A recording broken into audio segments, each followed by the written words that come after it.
Okay, good morning students.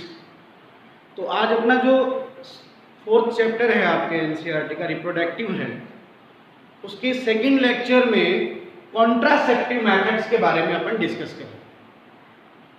Contraceptive methods क्या हैं, इसको समझना है। देखिए, हमने फर्स्ट लेक्चर में जो अपनी ऑनलाइन क्लास थी उसमें हमने ये डिस्कस किया कि आज सबसे बड़ी प्रॉब्लम एंटायर वर्ल्ड के सामने या इंडिया में भी मान लीजिए आप, सबसे बड़ी प्रॉब्लम है जो पॉपुलेशन ग्रोथ हो रही है जिस हिसाब से, वो एक बहुत बड़ी प्रॉब्लम। तो इसके लिए बर्थ कंट्रोल मेजर्स को अपनाना बहुत जरूरी है। तो जो बर्थ कंट्रोल मेजर्स हैं वही कॉन्ट्रासेप्टिव मेथड्स हैं, यानी बर्थ को कंट्रोल करने के लिए कॉन्ट्रासेप्टिव मेथड्स की जरूरत होती है। करेक्ट। अब आपके सिलेबस में जो कॉन्ट्रासेप्टिव मेथड्स हैं वो है नेचुरल मेथड या traditional method, barrier methods, IUCD और आईयूडीज। आईयूसीडी का मीन्स है इंट्रा यूटेराइन कॉन्ट्रासेप्टिव डिवाइसेस, या आईयूडी का मतलब है intra uterine devices. Is that clear? Oral contraceptives, इसमें पिल्स आती हैं। इंजेक्टिबल कॉन्ट्रासेप्टिव, इम्प्लांट और सर्जिकल मेथड, ये कुछ कॉन्ट्रासेप्टिव मेथड्स हैं जो आपके सिलेबस में। करेक्ट। तो देखिए, बेसिक बात आपको पता होना चाहिए कि बर्थ कंट्रोल मेजर्स के लिए कॉन्ट्रासेप्टिव मेथड्स की जरूरत होगी, और ये कॉन्ट्रासेप्टिव मेथड्स हैं। तो वन बाय वन अपन इनको डिस्कस करते हैं। बहुत ही आसान टॉपिक है ये। सबसे पहले अपन बात करते हैं नेचुरल या ट्रेडिशनल मेथड की, है ना। तो नेचुरल या जो ट्रेडिशनल मेथड है उसके अंदर तीन मेथड जो हैं वो जनरली फॉलो किए जाते हैं। एक है पेरियोडिक एब्स्टिनेंस, पेरियोडिक एब्स्टिनेंस, है ना। अब ये पेरियोडिक एब्स्टिनेंस क्या है? ये कहता है कि अवॉइड रिस्क पीरियड, यानी हमें रिस्क पीरियड अवॉइड करना है। अब रिस्क पीरियड का मतलब जो ओव्यूलेशन का पीरियड होता है, जब मेंस्ट्रुअल साइकिल में ओव्यूलेशन का जो पीरियड आता है, उस पीरियड में सेक्सुअल प्रोसेस को, कॉपुलेशन प्रोसेस को, कोइटस प्रोसेस को अवॉइड किया जाना चाहिए। पेरियोडिक एब्स्टिनेंस का मतलब हुआ कि उस रिस्क पीरियड को अवॉइड करना है। ठीक है। तो वो जो रिस्क पीरियड है वो आता है मेंस्ट्रुअल साइकिल का 10 to 17 डेज। मेंस्ट्रुअल साइकिल का जो 10 to 17 डेज का पीरियड है वो रिस्क पीरियड है, और उसको सेक्सुअल प्रोसेस में अवॉइड करना है। ठीक है। ये नेचुरल या ट्रेडिशनल मेथड के अंदर पहला मेथड है periodic abstinence. Is that clear? इसके बाद जो सेकंड मेथड आता है वो आता है विथड्रॉल और कोइटस इंटरप्टिस। अब विथड्रॉल या कोइटस इंटरप्टिस का मतलब है कि जब सेक्सुअल प्रोसेस हो रही है, जब कॉपुलेशन चल रहा है, तो मेल पार्टनर अपना पेनिस विथड्रॉल करे, ठीक है ना, at the time of ejaculation. जब या सीधा यूं समझिए कि सेक्सुअल प्रोसेस में जो स्पर्म है वो फीमेल वेजाइना में ट्रांसफर नहीं करना, ठीक है ना, यानी इसमें अपने को क्या करना है? विथड्रॉल करना है ऑफ पेनिस, ठीक है ना, फ्रॉम वेजाइना। सीधे भाषा में समझिए कि जो स्पर्म है वो फीमेल वेजाइना में ट्रांसफर नहीं करने हैं। इसका मतलब है विथड्रॉल और coitus interruptus. Is that clear? तो ये सेकंड मेथड है। इसके बाद थर्ड मेथड आता है इसमें लैक्टेशनल एमेनोरिया। देखिए बच्चों, ये मैंने मेंस्ट्रुअल साइकिल में भी थर्ड चैप्टर में आपको डिस्कस किया था। मैंने कहा था कि बच्चे के बर्थ के बाद मदर एक्टिवली 4 to 6 मंथ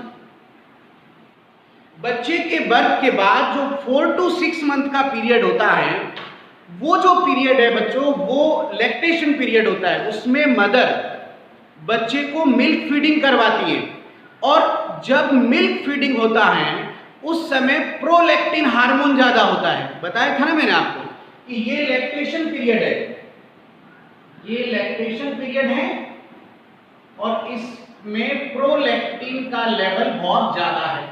कौन सा हार्मोन ज्यादा है? प्रोलैक्टिन। और मैंने कहा था कि जब प्रोलैक्टिन ज्यादा होता है तो एस्ट्रोजन प्रोजेस्टेरोन कम होता है, क्योंकि ये एंटागोनिस्ट हैं, दोनों एक दूसरे के ऑपोजिट हैं। तो जो लैक्टेशन पीरियड है, जो 4 to 6 मंथ का एक्टिव पीरियड जो लैक्टेशन पीरियड है, इसमें प्रोलैक्टिन ज्यादा है। तो प्रोलैक्टिन ज्यादा है तो इस समय एस्ट्रोजन एंड प्रोजेस्टेरोन का लेवल कम रहेगा। एस्ट्रोजन और प्रोजेस्टेरोन का लेवल कम रहेगा तो मेंस्ट्रुअल साइकिल इनहिबिट रहेगा। तो ये जो मेंस्ट्रुअल साइकिल टेम्परेरी स्टॉप हो रहा है, वो कौन से पीरियड में हो रहा है? लैक्टेशन पीरियड में। तो जब लैक्टेशन पीरियड में एमेनोरिया मतलब मेंस्ट्रुअल साइकिल का टेम्परेरी स्टॉप होना, है ना, रुकना। अभी मेंस्ट्रुअल साइकिल नहीं हो रहा है। क्यों नहीं हो रहा? क्योंकि लैक्टेशन पीरियड में प्रोलैक्टिन ज्यादा है, एस्ट्रोजन प्रोजेस्टेरोन कम है, ऐसे में मेंस्ट्रुअल साइकिल नहीं हो रहा है। और जब मेंस्ट्रुअल साइकिल नहीं हो रहा है तो ओव्यूलेशन भी नहीं होगा। तो ये एक तरह से सेफ पीरियड होगा। तो लैक्टेशनल एमेनोरिया के पीरियड को भी सेफ पीरियड माना जाता है ना, करेक्ट। तो नेचुरल मेथड में हमने 3 मेथड्स डिस्कस कर लिए। पहला मेथड क्या था? पेरियोडिक एब्स्टिनेंस, मतलब रिस्क पीरियड को अवॉइड करना है। और रिस्क पीरियड क्या है? 10 to 17 days of menstrual cycle. दूसरा था विथड्रॉल और कोइटस इंटरप्टस। उसका क्या मतलब है? उसका मीनिंग है कि भाई पेनिस को विड्रॉल करना है या स्पर्म को वेजाइना में ट्रांसफर नहीं करना है, उसके आउटर साइड ट्रांसफर करना है, बाहर इजैकुलेट करना है, राइट। तीसरा लैक्टेशनल एमेनोरिया की लैक्टेशनल पीरियड के ड्यूरिंग जो है वो सेफ पीरियड माना जाएगा और उस समय सेक्सुअल प्रोसेस हो सकती है। लेकिन कहीं ना कहीं नेचुरल या ट्रेडिशनल मेथड 100% कंप्लीटली सेफ नहीं है ना, और यू कैन से आइडियल भी नहीं है, ठीक है। तो इसके बाद अपन दूसरा मेथड देखते हैं। दूसरा मेथड जो हमारा आता है वो आता है बैरियर मेथड। अब इसमें बेटा पहला क्वेश्चन आपका यही आ जाएगा कि बैरियर मेथड का प्रिंसिपल क्या है। बैरियर क्या होता है बेटा? रुकावट होती है। बैरियर क्या होता है कि भाई इन दो काम के बीच में ये बैरियर आता है। बैरियर किन्हीं दो चीजों को मिलने नहीं देता। तो बैरियर मेथड का प्रिंसिपल है कि ये मीटिंग्स को अवॉइड करता है स्पर्म और ओवम की, है ना, यानी ये स्पर्म और ओवम के कांटेक्ट को इनहिबिट करता है, कांटेक्ट नहीं होने देता, करेक्ट। तो बैरियर मेथड का प्रिंसिपल आपसे पूछे तो ये है कि इससे स्पर्म प्लस ओवम इनका कांटेक्ट इनहिबिट होगा। ये बात आपको ध्यान रखनी है। बैरियर मेथड स्पर्म और ओवम का कांटेक्ट नहीं होने देते हैं। Is it clear? कोई डाउट? आगे बढ़ते हैं, प्रिंसिपल जरूर याद रखिए। अब बैरियर मेथड में 2 मेथड को आप ध्यान से समझिएगा। एक आता है कंडोम, ठीक है। अब कंडोम जो है वो रबर या लैटेक्स का बना होता है। आप इसमें लैटेक्स को ध्यान में रखिएगा, लैटेक्स का ये बना होता है। और कंडोम जो है वो मेल कंडोम भी होते हैं और फीमेल कंडोम भी होते हैं, है ना। तो फीमेल कंडोम को फेमिडोम कहते हैं, ध्यान रखिएगा, फेमिडोम, ठीक है। तो कंडोम जो है वो स्पर्म और ओवम के कांटेक्ट को नहीं होने देगा। लैटेक्स का बना होता है, ये भी ध्यान रखना है। और एक और इसमें क्वेश्चन आता है कि कंडोम की एक ब्रांड है निरोध। ये क्वेश्चन 2 तरह से आ सकता है कि कंडोम को हिंदी में क्या कहते हैं? निरोध। या यो भी आ सकता है कि इंडिया में इसका जो ब्रांड है, किस ब्रांड से, ये टॉप ब्रांड कौन सा है, तो भी निरोध के नाम से है, ठीक है ना। ये भी ध्यान रखिएगा, ये क्वेश्चन पूछा जा सकता है। अब कंडोम के ऊपर एक और बेहतरीन क्वेश्चन है। कंडोम कॉन्ट्रासेप्टिव तो है ही है, इसके अलावा कंडोम ये प्रिवेंट करता है from STD, sexual transmitted disease. ऐसी डिजीज जो सेक्सुअल कांटेक्ट से फैलती हैं उनसे भी कंडोम प्रिवेंट करता है, यानी बचाता है। ध्यान रखिएगा, ये बेहतरीन क्वेश्चन है। Not only condom, barrier method एक तो स्पर्म और ओवम का कांटेक्ट नहीं होने देता, दूसरा ये प्रिवेंट करता है एसटीडी से, prevent from STD, sexual transmitted disease से बचाता है। Is it clear? फिर इसके बाद में आता है डायफ्राम, सर्विकल कैप्स और वॉल्व्स। ये क्या चीज है इनको समझिए। ये सर्विक्स और वेजाइना को कवर करने वाली डिवाइस है, ये फीमेल यूज करती है। तो ये for female cover to cervix and vagina. Cervix और वेजाइना को ये कवर कर लेती है और फीमेल इसका यूज करती है, रीयूजेबल है, इनको बार बार यूज भी किया जा सकता है। ठीक है ना? अब एक बात समझिए कि इनको हमेशा आइडियली कैसे यूज किया जाता है, ये क्वेश्चन आता है ध्यान रखिए। इनके साथ स्पर्मिसाइड यूज किया जाता है। स्पर्मिसाइड एक ऐसी ड्रग है जो स्पर्म को किल करती है। तो डायफ्राम को जब यूज करना है तो उसके साथ स्पर्मिसाइड लगाया जाता है कि उसमें स्पर्म आएगा तो वो किल हो जाएगा, या इसको रीयूज करना है तो भी स्पर्मिसाइड लगाकर यूज करना है। स्पर्मिसाइड जेल की फॉर्म में भी आता है, क्रीम की फॉर्म में भी है, फोम की फॉर्म में भी आता है, स्प्रे भी आता है। तो स्पर्मिसाइड एक वो ड्रग है जो स्पर्म को किल करती है और वो इनके साथ यूज की जाती है। करेक्ट? डायफ्राम, सर्विकल कैप और वॉल्ट कैप, तो ये सर्विक्स और वेजाइना को कवर करने वाली डिवाइसेज है। तो ये बैरियर मेथड आपको समझ आया होगा। ठीक है, आसान है बिल्कुल ये। इसके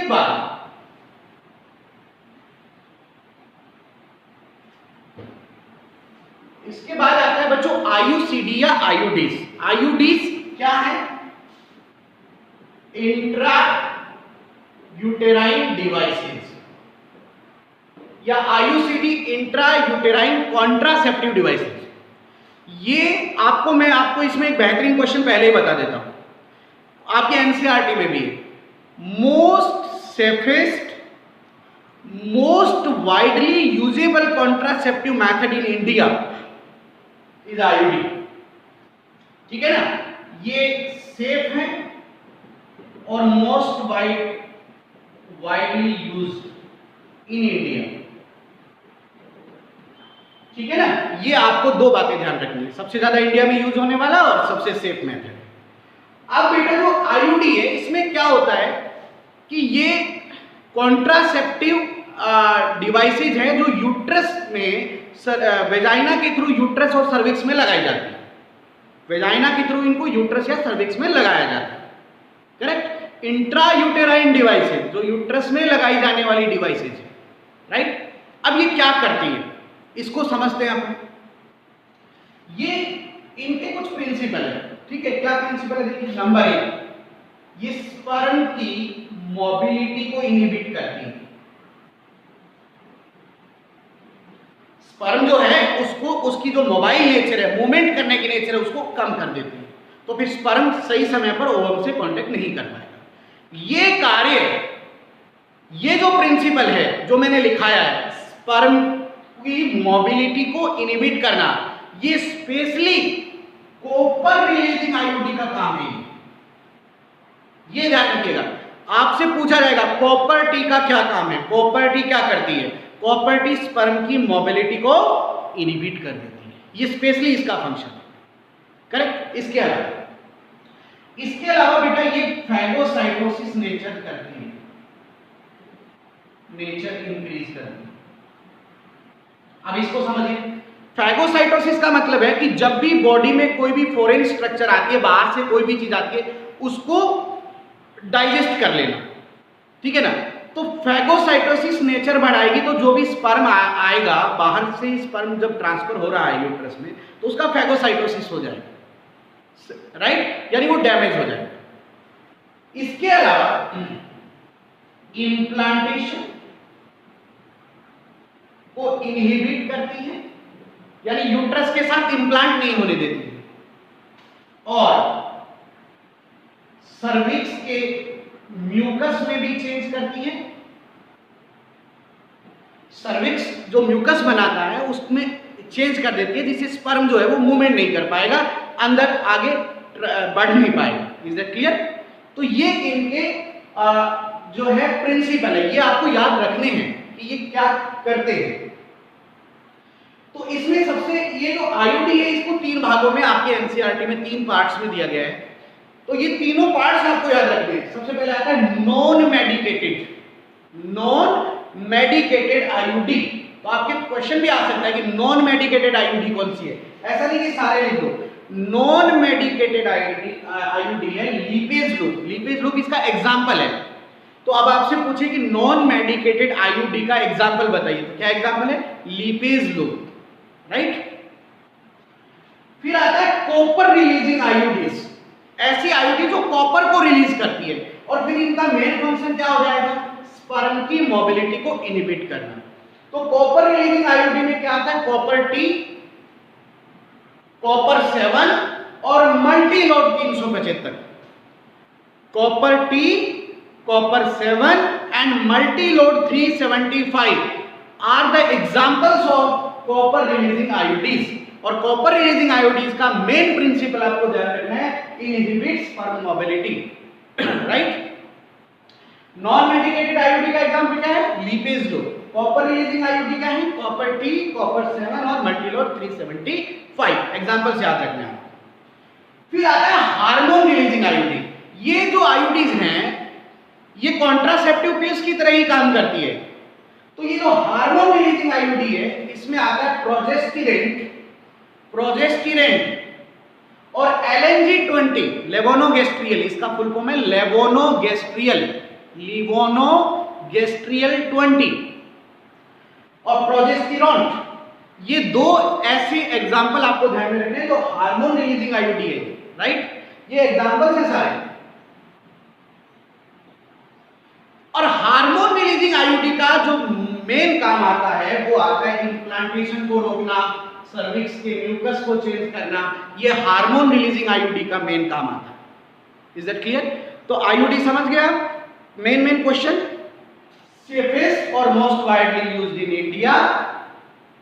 इसके अलावा ये इनके प्रिंसिपल हैं कि ये क्या क्या रोल करेगी। और नॉन मेडिकेटेड का example lippes loop. Copper releasing IUD का एग्जांपल है कॉपर टी, कॉपर 7 और मल्टीलोड 375। हार्मोन रिलीजिंग आईओडी है प्रोजेस्टेरॉन और LNG-20 levonorgestrel 20। Is that clear? Copper T का स्पेशल फंक्शन आएगा स्पर्म मोबिलिटी को इनहिबिट करना। हार्मोन रिलीजिंग आईओडी का है स्पेशली इम्प्लांटेशन को रोकना और सर्विक्स के म्यूकस में चेंज करना। Is that clear? आईओडी के बाद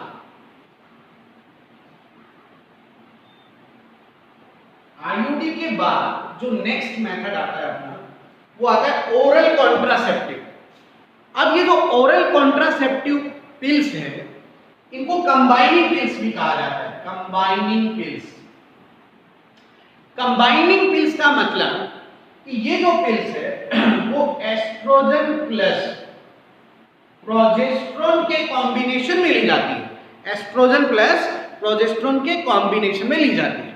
अब आप समझिए बच्चों, आज से पहले आपने मेंस्ट्रुअल साइकिल को डिस्कस किया और उस समय हमने बताया था कि मेंस्ट्रुअल साइकिल में 4 हार्मोन अपना रोल प्ले करते हैं। 4 हार्मोन, LH, FSH,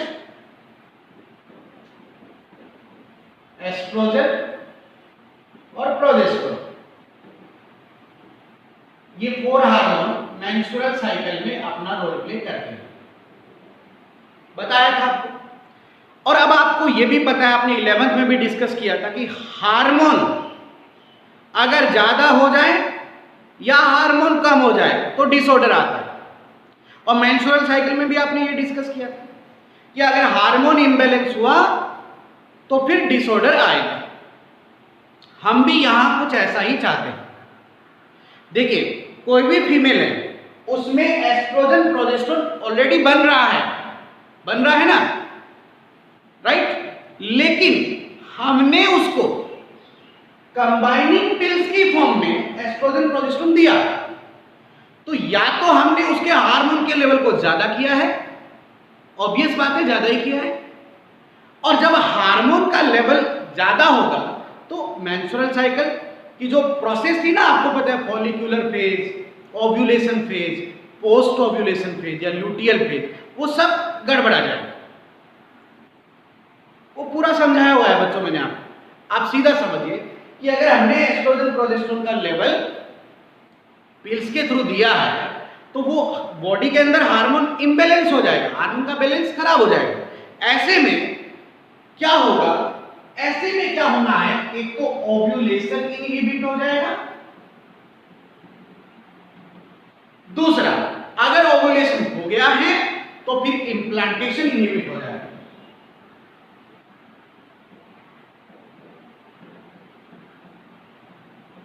क्योंकि एस्ट्रोजन प्रोजेस्टेरोन का इम्प्लांटेशन में भी रोल है और ओव्यूलेशन में भी रोल है।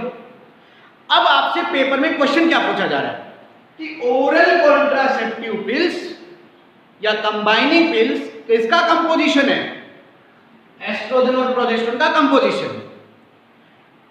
इनका कॉन्ट्रासेप्टिव क्या रोल है, बर्थ कंट्रोल में क्या रोल है इनका, तो ये ओव्यूलेशन को इनहिबिट करती है और इम्प्लांटेशन को इनहिबिट करती है। ये जरूर याद रखना, ये वाली बात है, या तो ओव्यूलेशन इनहिबिट करेगी या इम्प्लांटेशन इनहिबिट करेगी। Is that clear? अब बच्चों ये जो पिल्स है ये बहुत तरह की मार्केट में आ रही है। प्रोजेस्टेरोन ओनली पिल्स भी आ रही है, पीओपी भी आ रही है, पीओपी मतलब progesterone only pills, combining pills भी आ रही है, करेक्ट। अब ये जो पिल्स हैं इनका अलग अलग ब्रांड है, अलग अलग कंपनीज है, अलग अलग कंपोजिशन है और इनका लेने का ड्यूरेशन भी अलग अलग है। कोई वीकली ली जाती है, कोई ट्वाइस इन अ वीक ली जाती है, कोई डेली यूज करने वाली है ना, कोई वंस इन अ मंथ है। समझ गए ना बात? तो मेरा कहने का मतलब depend on the composition and depend on the brand. Is that clear? समझ में आ गई बात? तो वो सब आपको अभी याद करने की जरूरत नहीं है कि कौन मंथली है, कौन डेली है, कौन वीकली है, समझ गए। लेकिन जो एक आइडियल आपका जो एनसीईआरटी कहता है कि जो कॉन्ट्रासेप्टिव पिल्स हैं जो मोस्टली जो यूज होती है वो 21 डेज, यहां लिखा 21 डेज कंटिन्यू लेनी है और लास्ट 7 डे इनको अवॉइड करना है। अब इसको समझिए, मेंस्ट्रुअल साइकिल का ड्यूरेशन कितना है, 28 दिन का है। तो ओरल कॉन्ट्रासेप्टिव पिल्स क्या करनी है आपको, अगर ले रहे हैं तो 21 डेज लगातार लेनी है। मेंस्ट्रुअल साइकिल जब स्टार्ट होता है तो उसके पहले या दूसरे दिन से स्टार्ट कर देनी होती है, ये डॉक्टर जो सजेस्ट करता है ना। तो 21 डेज तो कंटिन्यू चलेगी और उसके बाद जब मेंस्ट्रुअल साइकिल के लास्ट 7 दिन बचेंगे तब ये लेनी नहीं होती, करेक्ट। समझ गए? उस समय फोलिक एसिड वगैरह वगैरह दिया जाता है ताकि मेंस्ट्रुअल साइकिल प्रॉपर हो जाए। Is that clear? तो ये एक आइडियल इनका रूटीन है। अब यहां पर मैं बात करूं, कॉन्ट्रासेप्टिव पिल्स में बच्चों एक प्रॉब्लम है। क्या प्रॉब्लम है? कि ये स्टीरॉइड ड्रग्स होती है। स्टीरॉइड हार्मोन है एस्ट्रोजन प्रोजेस्टेरोन, तो ये स्टीरॉइड ड्रग है, इससे बॉडी में हार्मोन इम्बैलेंस के साथ साथ साइड इफेक्ट्स भी आते हैं। जी घबराना है ना, वॉमिटिंग है, हेडेक है ना, भूख नहीं लगना है, तो कमजोरी वीकनेस भी आ जाती है, इम्यूनिटी भी डाउन होता है। तो ये स्टीरॉइड ड्रग है, इनसे साइड इफेक्ट बहुत ज्यादा आते हैं कॉन्ट्रासेप्टिव पिल्स। तो एक ऐसी कॉन्ट्रासेप्टिव पिल है जो मोस्ट वाइडली यूज्ड होती है और जिसका साइड इफेक्ट नेग्लिजिबल है या बहुत कम है, मैं ये नहीं कहूंगा कि नहीं है, लेकिन वो सेफ पिल मानी जाती है। और वो है, वो मैं पूरा बताना चाहूंगा आपको, आपके एनसीईआरटी में नाम है, जिक्र है उसका, सहेली। एक ऐसी कॉन्ट्रासेप्टिव पिल है जिसका साइड इफेक्ट बहुत कम है और वो क्या है, सहेली। और ये सहेली CDRI लखनऊ ने बनाई, central drug research institute, CDRI central drug research institute Lucknow ने सहेली को बनाया है और सहेली का साइड इफेक्ट बहुत कम है और ये नॉन स्टीरॉइड ड्रग है। ध्यान रखना, नॉन स्टीरॉइड ड्रग है, इसमें स्टीरॉइड नहीं है। इसके कंपोजिशन में सेंट्रोमेन, ये भी क्वेश्चन आया हुआ है एक बार। सहेली का कंपोजिशन क्या है? सेंट्रोमन, सेंट्रोमन इसमें कंपोजिशन में है और ये नॉन स्टीरॉइड ड्रग है, लेस साइड इफेक्ट है।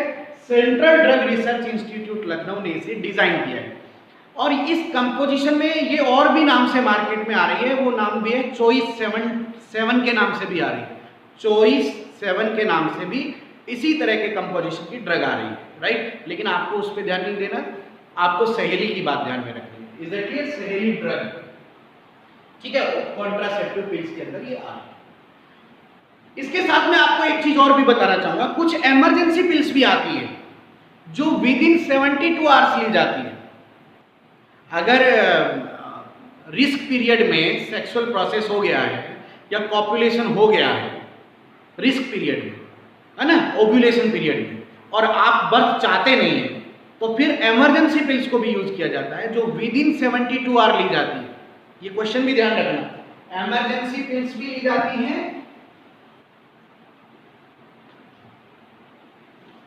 इमरजेंसी पिल्स जो विद इन 72 आवर ली जाएगी, ठीक है ना। इसमें पिल 72 है और भी बहुत सारी है, बताना कोई मार्केटिंग नहीं कर रहा हूं मैं प्रिंसिपल बता रहा हूं आपको, समझ गए ना बात। और मार्केट में बहुत ब्रांड से अलग अलग चीजें आ रही है। Is that clear? तो ये कॉन्ट्रासेप्टिव पिल के बारे में बताया मैंने। इसके बाद में आता है इंजेक्टेबल्स। अब इसमें क्या है कि ये वो एक कंबाइनिंग कंपोजिशन है इनका भी, मतलब ये भी एस्ट्रोजन प्लस प्रोजेस्टेरोन के इंजेक्शन है, बस पिल की जगह इंजेक्शन है, इंजेक्शन। Is that clear? समझ गए ना? उसमें आप पिल्स यूज कर रहे थे, इसमें ये इंजेक्शन, ठीक है ना। अब ये जो है इनका भी वही काम रहेगा जो पिल्स का है। क्या काम रहेगा? ओव्यूलेशन को इनहिबिट करना और इम्प्लांटेशन को इनहिबिट करना, सेम प्रिंसिपल रहेगा। अरे भैया वो पिल्स है और ये क्या है? इंजेक्शन है, बस इतनी चीज है, राइट। इसके बाद आता है इम्प्लांट। अब इम्प्लांट में क्या है, आप अपनी एनसीईआरटी में भी जब देखोगे तो एनसीईआरटी में डायग्राम बना हुआ है, उसमें से ऐसे ऐसे बना रखे हैं, ऐसे डायग्राम्स हैं, ऐसे नीडल सी बना रखी। तो ये क्या होता है कि इसमें ये प्रोजेस्टेरोन ओनली या एस्ट्रोजन प्लस प्रोजेस्टेरोन दोनों के भी कंबाइनिंग भी हो सकते हैं या प्रोजेस्टेरोन ओनली भी हो सकता है। तो ये ऐसी डिवाइसेज है जिनको स्किन के नीचे इंप्लांट किया जाता है, स्किन के नीचे इंप्लांट किया जाता है, थोड़ी सी सर्जरी से थोड़ा स्किन को रिमूव करके उसके नीचे इंप्लांट कर दिया जाता है, स्किन के नीचे इंप्लांट किया जाता है। अब क्या फायदा है? प्रिंसिपल सेम है यार, देखो या तो प्रोजेस्टेरोन है या एस्ट्रोजन प्रोजेस्टेरोन है, तो हार्मोन दे रहे हैं ना, बस इनको इंप्लांट करना है, मतलब अंडर स्किन इसको इंप्लांट करना है, स्किन के नीचे इंप्लांट करना है ना। तो इसका ये भी क्या करेगा? ओव्यूलेशन एंड इंप्लांटेशन को इनहिबिट करेगा। तो फिर इसको इंप्लांट क्यों करवाया जा रहा है? पिल ले लेते हैं, इंजेक्शन लगवा लेते हैं। इसका इसलिए कराया जाता है कि इसका लॉन्गर इफेक्ट है, मतलब ये ज्यादा लंबे समय तक प्रभावी रहेगा, लॉन्गर इफेक्ट, ज्यादा लंबे समय तक प्रभावी रहेगा, है ना, इसलिए। ठीक है, तो ये इंप्लांट हो गया। अब इसके बाद सर्जिकल मेथड। अब सर्जिकल मेथड इरिवर्सिबल है, पहली बात तो ये ध्यान रखो आप, ये रिवर्सिबल नहीं है भैया।